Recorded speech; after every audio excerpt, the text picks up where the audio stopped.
Trading plan అంటే ఏంటో తెలియక బాధపడుతున్నారా? అయితే this video is for you and ఈ వీడియో మీకు చాలా బాగా హెల్ప్ అవుద్ది అని నేను బాగా ఆశిస్తున్నాను. అండ్ ఫస్ట్ ముందుగా ట్రేడింగ్ ప్లాన్ అంటే ఏంటి, అసలు దానివల్ల యూజ్ ఏంటి, అది ఎప్పుడు ఎక్కడ ఎలా వాడతారు అన్న దాని మీద మనకి అండర్స్టాండింగ్ వస్తే మనకి అప్పుడు ఆ ట్రేడింగ్ ప్లాన్ అనేది ఏంటి అని మనకి బాగా తెలుస్తుంది. ఇనీషియల్గా ఫస్ట్ అసలు మనం ఏం తెలుసుకోవాలంటే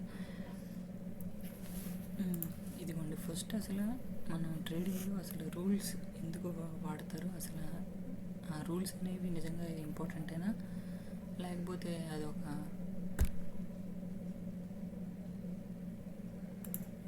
అవును, ట్రేడింగ్లో రూల్స్ అనేవి చాలా మటుకు ఇంపార్టెంట్. అండ్ అందరూ చెప్పే విధంగానే ఈ రూల్స్ అనేవి ఏం డిఫైన్ చేస్తాయంటే, మనకి ఇప్పుడు ఫర్ ఎగ్జాంపుల్ ఇప్పుడు ఒక ఎంప్లాయ్ ఉన్నాడు అంటే ఆ ఎంప్లాయ్ అనేవాడు ఒక కంపెనీకి సంబంధించిన set of rules and guide లైన్స్ని ఫాలో అవ్వాలి. అలాగే ఒక బిజినెస్ ఏంటి ఓనర్ ఉన్నాడంటే తను ఏం చేయాలి అంటే తన ఓన్గా తన రూల్స్ క్రియేట్ చేసి ఆ రూల్స్ని తను ఫాలో అవ్వాలి. తన దగ్గర పనిచేసే ఎంప్లాయీస్తో కూడా ఆ రూల్స్ని ఫాలో అయ్యేలా చేయాలి. ఈ రూల్స్ వల్ల ఏమవుతాయి అంటే మనకి ట్రేడింగ్లో లాంగ్ టైం సస్టైన్ అవ్వాలి అంటే ఈ యొక్క రూల్స్ అనేవి మనం చాలా మటుకు ఫాలో అవ్వాలి.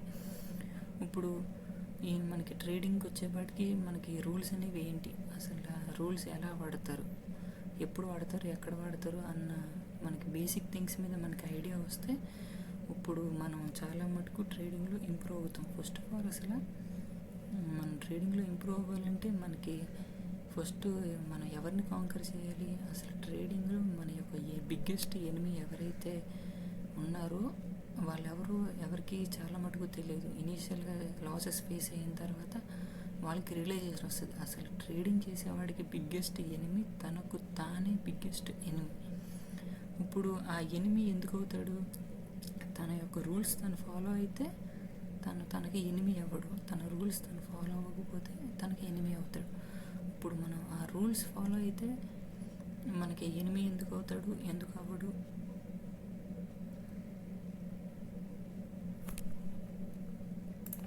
ట్రేడింగ్ ప్లాన్ వల్ల ఏమవుద్దంటే మిమ్మల్ని మీరే కాంకర్ చేసుకుంటారు.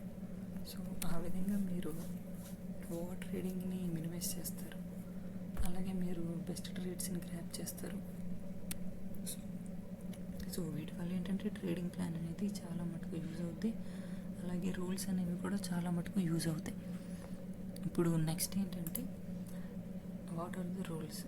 ఇప్పుడు ప్రతి ఏంటి ఇప్పుడు మనకి స్టాక్ మార్కెట్లో చాలా మటుకు ఉంటాయి. అవి ఏంటంటే మీకు ఇండెక్స్ ఉంటాయి, స్టాక్స్ ఉంటాయి, కమోడిటీస్ ఉంటాయి, ఫారెక్స్ మార్కెట్ ఉంటాయి, ఇవన్నీ ఉంటాయి. ఇప్పుడు మన ఇండియన్ మార్కెట్స్లో మనం ఎక్కువగా యూజ్ చేసేది 1 option trading and number 2 stocks. మనం ఈ రెండిట్ల మీద పెట్టినంత ఇంట్రెస్ట్ మన రిటైల్ ట్రేడర్స్ కానీ ఎవరన్నా ఇంకా దేని మీద పెట్టరు. ఇంకా మ్యూచువల్ ఫండ్స్ అవంటారా, అవన్నీ ఏంటంటే మనం మంత్లీ ప్రీమియం కట్టేసి చేసేవన్నమాట. సో అవి లాంగ్ టర్మ్ వెల్త్ క్రియేట్ చేసాయి. మన షార్ట్ టర్మ్లో వెల్త్ క్రియేట్ చేయాలంటే ఐదర్ మనం స్టాక్స్ ప్రిఫర్ చేయాలి, ఆప్షన్స్లో ప్రిఫర్ చేయాలి. స్టాక్స్ అనేవి ఏంటంటే మన దగ్గర హ్యూజ్ క్యాపిటల్ ఉన్నప్పుడు మనం ఆప్షన్స్లో అంత రిస్క్ చేయడం మనకి ఇబ్బంది కాబట్టి మనం it's best to pick stocks. But when it comes to options మనం ఇక్కడ రిస్క్ ఫ్యాక్టర్ ఎక్కువ ఉంటుంది, అలాగే రివార్డ్ ఫ్యాక్టర్ కూడా ఎక్కువ ఉంటుంది. సో మనం రిస్క్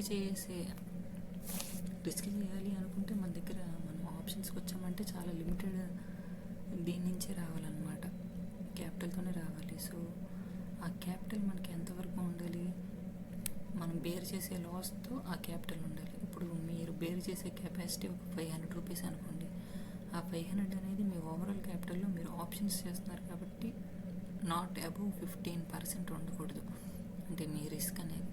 అలాగే ఇక్కడ రిస్క్ టు రివార్డ్ అనేది ఒకటి ఉంటుంది. ఆ రిస్క్ టు రివార్డ్ ఏంటంటే మీరు 1:1 ట్రేడ్ చేశారంటే ఈరోజు ప్రాఫిటబుల్ అయ్యి రేపు లాస్లోకి వచ్చారంటే మీరు 0. అదే మీరు 1:2కి వచ్చారంటే ఈరోజు ప్రాఫిటబుల్ అయ్యి నెక్స్ట్ 2 days మీరు లాస్లో ఉన్నా సరే బ్రేక్ ఈవెన్ అవుతారు. అదే మీరు 1:3 రేషియోలో ఉన్నారంటే ఈరోజు ఒకరోజు ప్రాఫిట్ అయితే మీకు 3 days ప్రాఫిట్ ఏంటి, మీకు బ్రేక్ ఈవెన్ 3 days పీరియడ్ ఉంటుంది అనమాట. అదే 1:5కి వెళ్ళిందంటే మీరు 5 days కంటిన్యూస్గా లాస్ అయితే మీరు అప్పుడు బ్రేక్ ఈవెన్కి వస్తారు, ఇంకా లాస్కి వెళ్ళరు మీరు. సో మీకు ఇంటి సెట్ ఆఫ్ రూల్స్ అనేవి ఇలా ఉంటాయన్నమాట. అలాగే మీరు ఇంకా తగ్గించుకోవాలి అనుకుంటే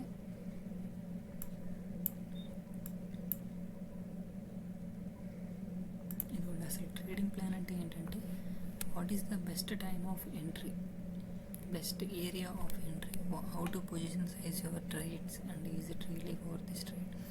అసలు మనకి ట్రేడ్ అనేది ఎప్పుడు ఎక్కడ ఎలా తీసుకోవాలనేది తెలిస్తే చాలు మనకి ఓవర్ ట్రేడింగ్ అనే బిగ్గెస్ట్ ఫియర్ అనేది తగ్గిపోతుంది. అండ్ మీకు ఇప్పుడు మీకు చార్ట్లో చూపిస్తాను అసలు best time of entry, best area of entry, అసలు మనం ఎప్పుడు ఎక్కడ ఎలా అసలు ట్రేడింగ్ ఎలా చూడాలి మనం అనేది ఇప్పుడు నేను చార్ట్లో చూపిస్తాను చూడండి. ఇదిగోండి ఇప్పుడు నేను ఫిన్-నిఫ్టీ చార్ట్లోకి వచ్చాను. సేమ్ అలాగే మనకి ఇంకా చార్ట్స్ బ్యాంక్ నిఫ్టీ, ఫిన్-నిఫ్టీ ఇలా చాలా ఉంటాయి. ఇదిగోండి ఇవన్నీ చార్ట్స్.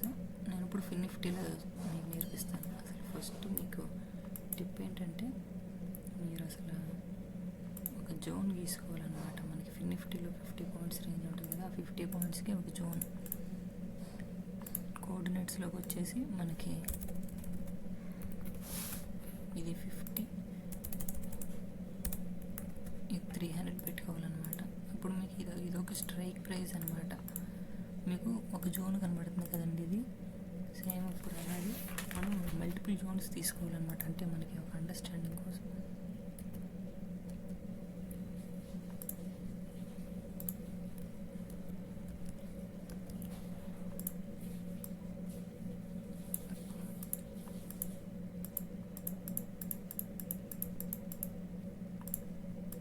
ఓకే, ఇప్పుడు మీరు ఇలా జోన్స్ తీసుకున్నారంటే ప్రతిదీ ఇలా కోఆర్డినేట్స్ అడ్జస్ట్ చేసుకుంటే మీకు ఒక జోన్ వచ్చేస్తుంది. ఇదిగోండి 50 జోన్స్ అనేది నేను తీసుకున్నాను. ఇప్పుడు మీకు లిటిల్ బిట్ అండర్స్టాండింగ్ వచ్చింది కదా. ఇదిగోండి మార్కెట్ అనేది ఓకే, ఇక్కడ సపోర్ట్ తీసుకుంది, ఇక్కడ సపోర్ట్ తీసుకుంది, ఇక్కడ సపోర్ట్ తీసుకుంది, ఇక్కడ సపోర్ట్ ఎందుకు తీసుకుంది మనకి, ఎందుకంటే 23200 అనేది మీకు చాలా మంచి సపోర్ట్ స్ట్రైక్. ఇప్పుడు మీరు ఆప్షన్ ట్రేడింగ్ ఉంటుంది, ఆప్షన్ ట్రేడింగ్ ఎలాగా, ఇప్పుడు ఇది ఒకటి సెన్సిబుల్ ఉంది మీకు సెన్సిబుల్.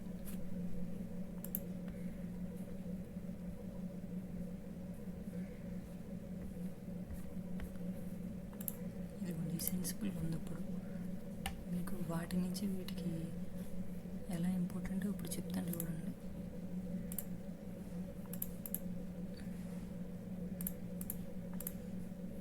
మీరు ఇప్పుడు ఫిన్-నిఫ్టీ చూస్తున్నారు. ఫిన్-నిఫ్టీ ఓపెన్ చేసుకొని మనకి ఎప్పటి నుంచో మనకి ఇది చాలా మటుకు మీకు జోన్ అనేది రెస్పెక్ట్ ఇస్తుంది. ఇప్పుడు 23200 స్ట్రైక్ అనేది చూడండి. ఇక్కడ 23200 స్ట్రైక్ అనేది మనకి ఇక్కడ చూసారా ఎంత వాల్యూమ్ ఉందో, 7.5. ఎన్నిట్లో వాల్యూమ్ డిక్రీజ్ అయిపోయింది. సో మనకి ఏంటంటే ఈ స్ట్రైక్ చాలా బాగా డిమాండ్ జోన్ కింద యాక్ట్ చేస్తుంది అని. ఇప్పుడు సేమ్ అలాగే ఇప్పుడు టాప్ జోన్ చూడండి, ఇది ఇక్కడ రెస్పెక్ట్ చేసింది, ఇక్కడ తర్వాత బ్రేక్ అయిపోయింది. అంటే ఏంటి, నెక్స్ట్ జోన్ ఇది బాగా రెస్పెక్ట్ చేస్తుంది జోన్. అంటే 23200 కూడా చూసారా, ఇక్కడ 6.8 ఉంది, ఇక్కడ 7.5. ఈ 2 జోన్స్లో నీకు చాలా బాగా మార్కెట్ టాప్కి వెళ్ళకుండా బాటమ్ వెళ్ళకుండా మార్కెట్ చూసుకుంటారు. సేమ్ అలాగే ఇప్పుడు దీన్ని ఇంకా మార్కెట్ మనం సింప్లిఫై చేయాలి అంటే ఒక వర్టికల్ లైన్ తీసుకొని మీరు హైయర్ టైం ఫ్రేమ్ పెట్టుకొని, మనం ఎప్పుడు కూడా మనకి మార్కెట్లో మనం ప్రతిసారి ప్లస్లు చేయడం కన్నా ఇది ఒక్కసారి చేస్తే మనకి వ్యూ పాయింట్ ఈజీగా వచ్చేస్తుంది అనమాట. So always prefer this over manually. తర్వాత వర్టికల్ లైన్ తీసుకొని ఎవ్రీ డేకి ఒక వర్టికల్ లైన్ అనేది పెట్టుకోండి. ఓకే, అలా పెట్టుకున్న తర్వాత మీరు లోవర్ టైం ఫ్రేమ్లోకి వచ్చేయండి. ఇది కూడా చూసాను, ఇప్పుడు ఇది క్లిక్ చేస్తున్నాను. ఓకే, ఇప్పుడు మీకు మార్కెట్ ఏ ప్లేస్లో రెస్పెక్ట్ చేస్తుందో చూడండి. మీకు ఇనీషియల్గా మీకు 23200 బాగా రెస్పెక్ట్ చేస్తుంది. నెక్స్ట్ జోన్ ఎక్కడ ఉంది, ఇదిగోండి ఈ జోన్ ఉంది. తర్వాత 23100 సేమ్ అలాగే చూసుకోండి. 23200 మనకి ఎంత బాగా డిమాండ్ జోన్ ఉందో, 23100 కూడా అంతే డిమాండ్ జోన్ ఉంది. నెక్స్ట్ చూడండి 23,000 మనకి చాలా బాగా డిమాండ్ జోన్ కింద ఉంది. అంటే ఏంటి, 23,000 మనకి ఎక్కడుంది, 23,000 ఇదే కదా. సో మనకి ఫస్ట్ బాగా డిమాండ్ జోన్ ఇది. తర్వాత ఇదిగోండి ఇదే కదా మార్కెట్ ఇక్కడికి రైజ్ అయింది. సో మనకి ఈ జోన్ అనేది 23,000 మనకు బాగా జోన్ కింద చేస్తుంది. సో ఇది మనకి ఇది బాగా యూజ్ అవుద్ది. సో